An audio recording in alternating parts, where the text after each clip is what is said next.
गुजरात के वडोदरा में एक पुलिसकर्मी और वकील के बीच बोलचाल का मामला उजागर हुआ है, जहां पुलिसकर्मी ने वकील पर हाथ उठा दिया। गुजरात के वडोदरा में जिला कोर्ट परिसर में वकील और पुलिस अधिकारी के बीच जोरदार विवाद हो गया। मामला इतना बड़ा कि पुलिस अधिकारी ने एक जूनियर वकील को पहले धक्का मारा और फिर थप्पड़ जड़ दिया। यह घटना वडोदरा जिला कोर्ट में उस वक्त हुई जब गोरवा पुलिस थाने के एक अधिकारी और एक जूनियर वकील के बीच किसी बात को लेकर बहस हो गई। बहस ने देखते ही देखते हिंसक रूप ले लिया और पुलिस अधिकारी ने आपा खोते हुए वकील को थप्पड़ मार दिया। इस घटना के बाद कोर्ट परिसर में तनाव फैल गया। मौके पर मौजूद अन्य वकीलों और लोगों ने घटना पर नाराजगी व्यक्त की। न्याय मंदिर कोर्ट खाते अमदावादना एक वकील मित्र वडोदराना judicial magistrate Shri AK Shah સાહેબની કોર્ટમાં કોઈ કેસ અર્થે આવેલા હતા। એ દરમિયાન ગોરવાના પોલીસ અધિકારી અને એમના સાથી કર્મીઓએ એ વકીલ પર બિલકુલ બેફામ વર્તન કરીને, બિલકુલ બેહુદું વર્તન કરીને અને લાફામાં લાફી કરી જે વકીલશ્રી કોર્ટ ડ્રેસમાં હતા, જે જ્યુડિશિયલ ઓફિસર જેમને ગણવામાં આવે છે એવા વકીલશ્રી પર આવો બેફામ હુમલો કર્યો।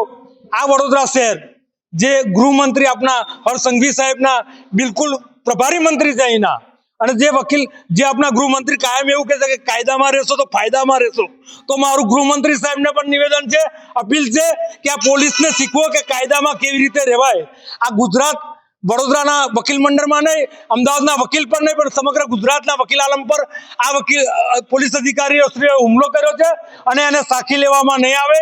બાર કાઉન્સિલના મેમ્બર તરીકે હાલમાં જ બાર કાઉન્સિલને પણ અરજ કરી છે અને સમગ્ર ગુજરાતના વકીલોને આહવાન કે આવતીકાલે આ મારો મેસેજ આપણા માધ્યમથી જ્યાં સુધી પહોંચે ત્યાં સુધી તમામ વકીલોએ આ હુમલાને વખોડી નાખવો જોઈએ અને આ વકીલના સમર્થનમાં અને સમગ્ર ગુજરાતની પોલીસની વિરુદ્ધમાં તાત્કાલિક કાર્યવાહી કરી ઠરાવ કરવો જોઈએ।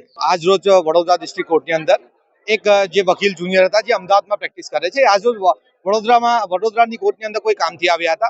एमनी पोलीस जोड़े कोई जीबाजोड़ी थई हती अने बोलाचाली थई हती। तो एमां एक पोलीस वाळो हतो जे पोताने दादागिरी देखाडतो हतो अने हूँ रवारी छुं, हूँ कोईनाथी बीतो नहीं एम करीने पेला वकील जूनियर ने धक्को मारवामां आव्यो अने एमने एक लाफो मारवामां आव्यो, जेनी विडियो रेकॉर्डिंग पण બધા વડોદરા વકીલ મંડળ દ્વારા ઉતારવામાં આવી છે।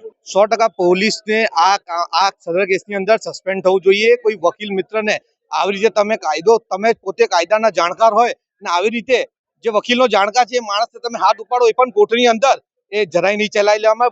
વડોદરા વકીલ મંડળ આની સખ્ત વિરોધમાં છે। જો ફરિયાદ પોલીસની વિરોધ કરવામાં નહીં આવે કે એમને સસ્પેન્ડ કરવામાં નહીં આવે તો કાલે વડોદરા કોર્ટમાં બધા વકીલો એનું આંદોલન કરશે અને કોર્ટ હડતાળ પણ કરવામાં આવશે એવો નિર્ણય કરવામાં આવ્યો છે બધા વકીલ મંડળો દ્વારા। ન્યાય મંદિરના પરિસરમાં એક પોલીસ કોન્સ્ટેબલ દ્વારા એક વકીલ વિરુદ્ધ હુમલો કરવામાં આવ્યો। માત્ર વાત એટલી જ હતી કે વકીલ આરોપી જે હતા આરોપીને જે કાયદાકીય રીતે જે કાયદો કહે છે કે વકીલ આરોપીને મળી શકે અને સામાન્ય વાતચીત માટે આરોપી સાથે વાત કરતા હતા, ત્યારે એક કોન્સ્ટેબલ એ અકળાઈ અને વગર કારણોસર વકીલ પર હુમલો કર્યો અને વકીલને લાફો માર્યો અને વકીલ ઉપર મા બહેનની ગાળાગાળી કરી। વડોદરા પોલીસ એ રોલકોડમાં હજુ પણ ક્યાંક ને ક્યાંક કાચી છે। જે કમિશનર સાહેબ હોય, એસીપી સાહેબ હોય કે વડોદરાના જેટલા પણ ડિવિઝન એ લોકોએ વડોદરા પોલીસ કોન્સ્ટેબલને પીએસઆઈ અને પીઆઈને રોલકોડ જે શીખવાડવો જોઈએ રોલકોડ જરાય શીખવાડ્યો નથી એવું દેખાઈ આવે છે। કારણ કે વારંવાર અવારનવાર પોલીસ કોન્સ્ટેબલો પોતાને સિંઘમ બનવા માટે કે રાતોરાત સિંઘમ બની જવું છે અને રાતોરાત ખોટી નીચલી પબ્લિસિટી મેળવવા માટે વકીલો પાસે ખોટી રીતની દલીલોમાં ઉતરતા હોય છે, વકીલો પાસે હુમલા કરવાની વાત કરતા હોય છે। એટલે તદ્દન વડોદરા શહેર પોલીસે આના પરથી હજુ શીખવું જોઈએ।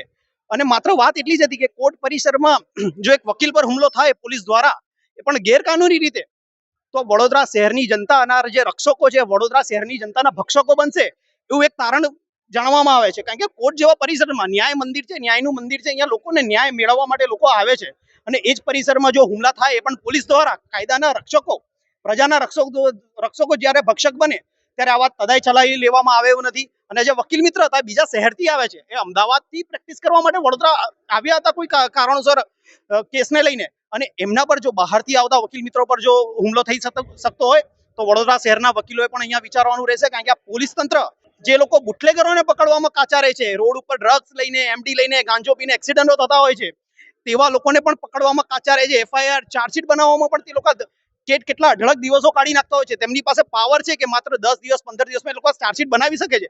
તેમ છતાં 90 દિવસ છેલ્લા 90મા દિવસે એ લોકો ચાર્જશીટ ફાઇલ કરતા હોય છે.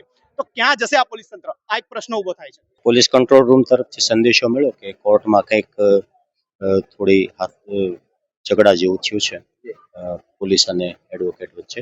તો તરત અહીંયા કોર્ટે પહોંચી અને જે એડવોકેટ સાહેબ શ્રીના આગેવાન હતા એમને પણ મળ્યા. નામદાર કોર્ટ સમક્ષ પણ ઉભા રહી અને એમની રજૂઆત સાંભળી. તો જે અનુસંધાને એ એડવોકેટ શ્રી જે ભોગ બનેલા છે એ અરજી આપે છે અને એમના કામે તપાસ કરીશું. કોઈ પોલીસ વાળાએ વકીલ પર હાથ ઉઠાવ્યો છે, લાફો માર્યો છે, એવી ઘટના છે? હા, સંદેશો અને રૂમર તો એવી છે, પણ હવે એ સીસીટીવી ફૂટેજ એ જોઈ ને અમે તપાસ કરીશું.